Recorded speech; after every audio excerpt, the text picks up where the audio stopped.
I have one more Naruko product that is going off to either my parents' house or my parents' cottage. I haven't decided yet. I think it's going to go to my parents' cottage because I'm pretty sure my mom doesn't have any makeup remover up there either.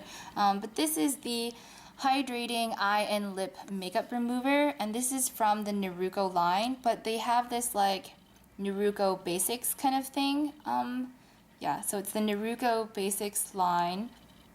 I do prefer Naruko products over their AM/PM products, but this just didn't end up really doing a whole lot for me.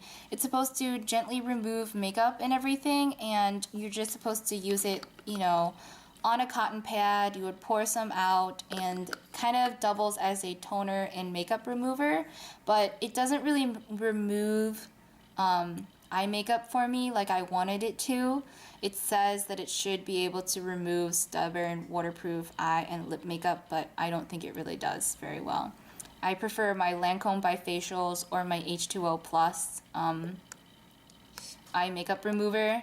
That this one just took the back seat to those two, so that's why it's going to end up somewhere else. So I think if you want something that is gentle in a makeup remover, then this is definitely it. And it's definitely one where you don't need to use a toner after it because it kind of doubles as both. But it's not very good at removing eye makeup. So for that reason, I kind of just put it on a back burner compared to the other two products.